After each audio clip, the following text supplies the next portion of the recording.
সালামের জবাবটা আসবো না কেন? সালামটা কি বুঝতে পারেন নাই?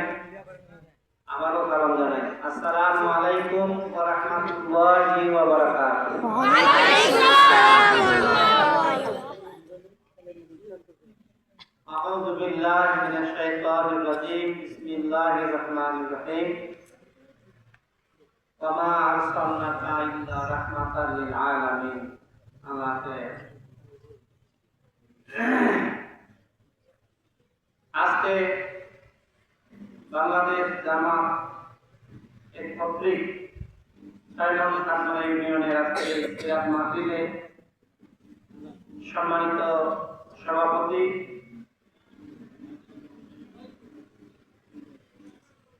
প্রধান অতিথি, বিশেষ অতিথি, মঞ্চে উপবিষ্ট শ্রেণী বিভেদে আমার বন্ধুবর্গ, উপস্থিত সামনে সুপ্রিয় সুধীমণ্ডল,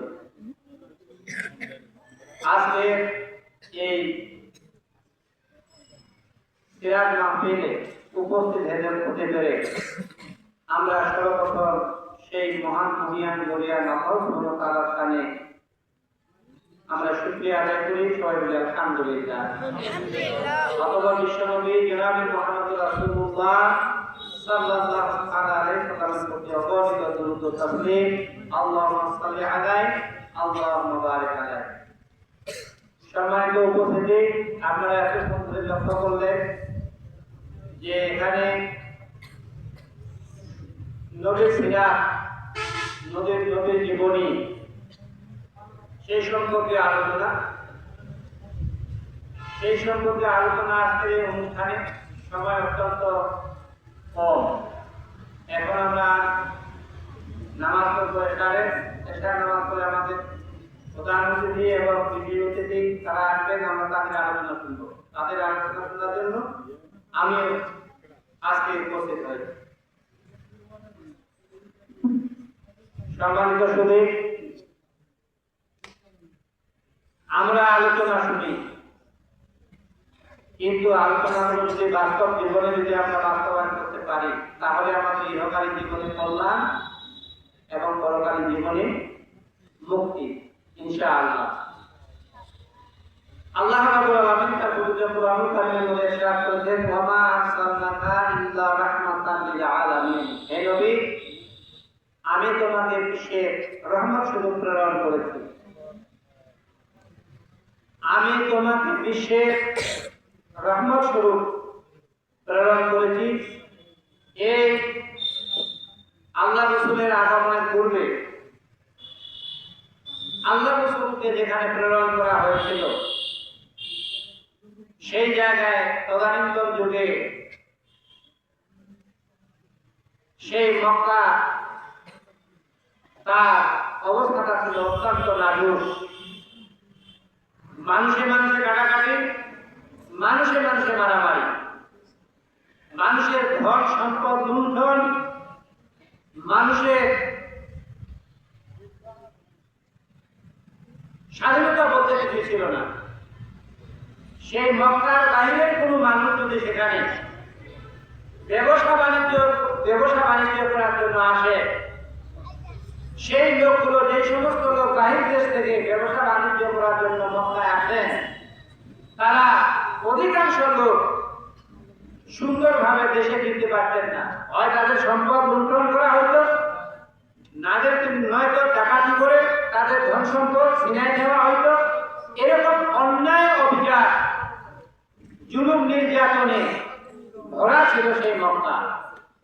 তখনও প্রিয় নবী জনাবে মুহাম্মদ রাসূলুল্লাহ সাল্লাল্লাহু আলাইহি ওয়াসাল্লাম তিনি নবুয়তের দায়িত্ব পাননি। সেই সময় এই অশান্ত জ্বলন্ত একটা আগুনে একটা সমাজ থেকে অন্যায় দূর করার জন্য, সমাজ থেকে অন্যায়কে বিতাড়িত করার জন্য, সুশৃঙ্খল একটা শান্তি একটা সমাজ প্রতিষ্ঠা করার জন্য জনাবে মুহাম্মদ রাসূলুল্লাহ সাল্লাল্লাহু আলাইহি ওয়াসাল্লাম সেই নবুয়তের দায়িত্ব পাওয়ার আগে তিনি সর্বপ্রথম একটি সংগঠন স্থাপন করলেন। সেই সংগঠনের নাম হচ্ছে হিলফুল ফুজুর। এই হিলফুল ফুজুর এই সংগঠন দিয়ে, এই ক্লাবটা দিয়ে তিনি সমাজ থেকে অন্যায়, অবিচার, দুর্নীতি, দুরাচারকে বিদীর্ণ করার জন্য তিনি আপ্রাণ চেষ্টা সাধনা করে গেলেন। সম্মানিত শুনি, তখন থেকে তা শুরু হলো মানব কল্যাণে কি কাজ করলে, কোন পথে চললে, জাতিকে কি প্রদর্শন করলে জাতি সঠিক পথে সন্ধান পাবে। তাই তিনি মিরপুর হুজুর নামে যে সংগঠনটি স্থাপন করলেন, সেই সংগঠনের মাধ্যমে তিনি জাতিকে কিছু উপহার দেওয়ার চেষ্টা করেন। সম্মানিত সুধী, আজও আমরা দেখতে পাই সমাজে অনেক রকমের সংগঠন হয়, ক্লাব, অনেক রকমের। আজকে ক্লাব হচ্ছে, আজকে সংগঠন হচ্ছে, অনেক কিছু হচ্ছে, কিন্তু আমরা জাতিকে কিছু একটা উপহার দিতে পারছি না। জাতি পায় না কিছু আমাদের কাছে। আজকেও আমাদের সমাজে যত অন্যায় অবিচার, যত অন্যায় বেবিচার আজকেও আমাদের মাঝে অহরহ হয়ে চলেছে। দলের মানুষ দলকে হত্যা করছে, দলের মানুষ দলের কাছ থেকে সম্পদ ছিনাই করছে, দলের মানুষ দলের কাছ থেকে আজকে জোরপূর্বক আজকে অস্ত্র আর জোরপূর্বক আছে সম্পদ সংগ্রহ করছে, ছিনাই করে নিচ্ছে, আত্মসাৎ করছে।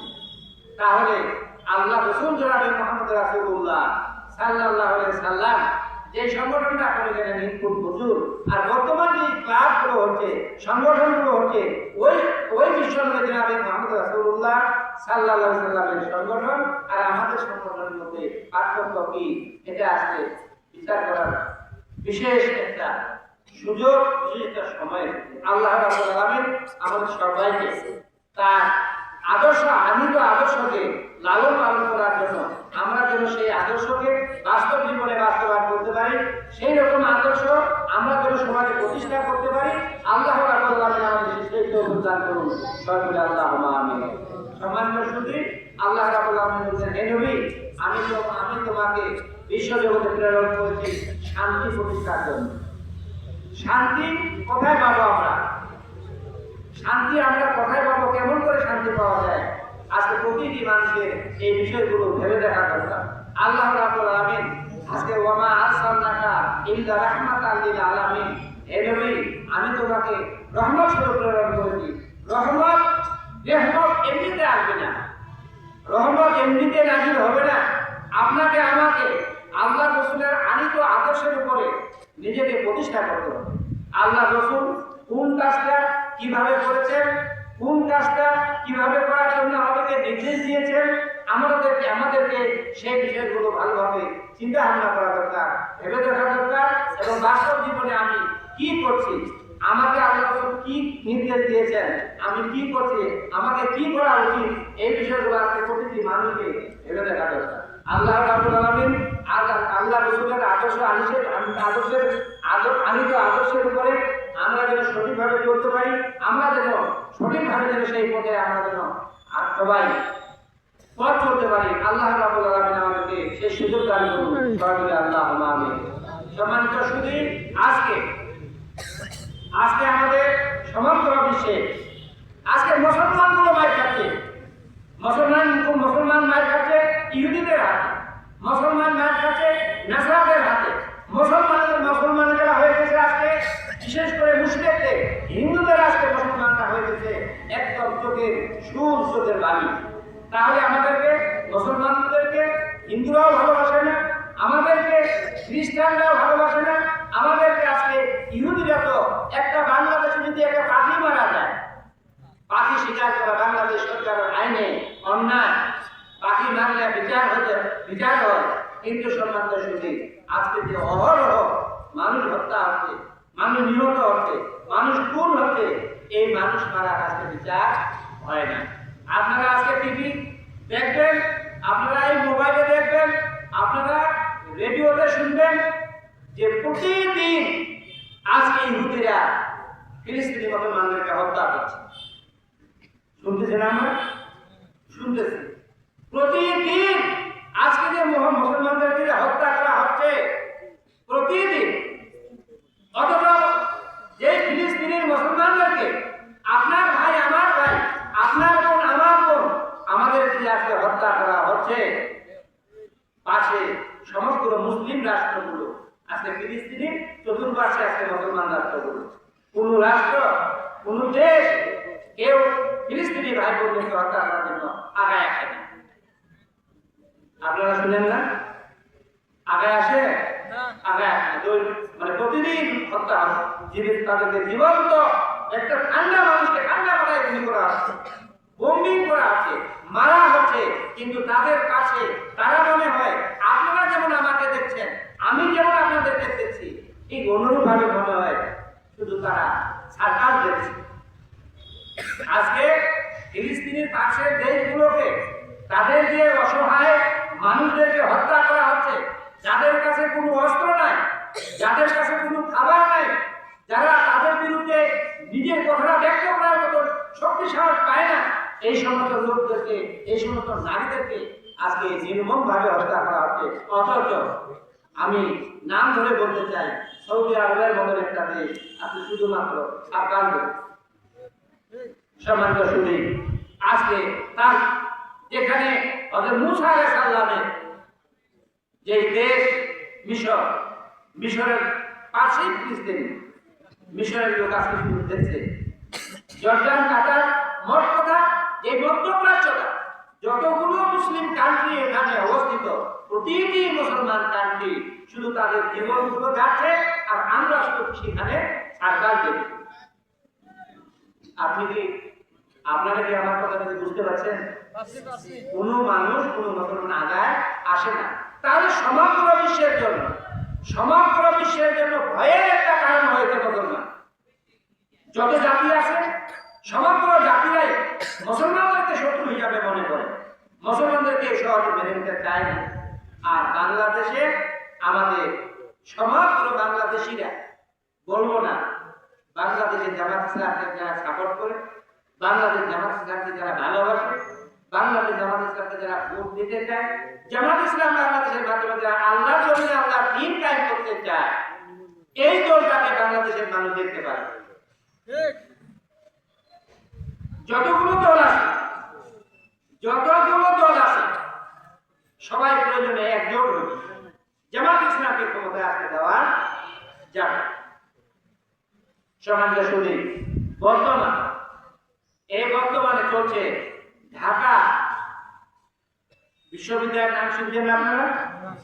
ঢাকা বিশ্ববিদ্যালয়ে ওখানে একটা ভোট হচ্ছে ছাত্রদের।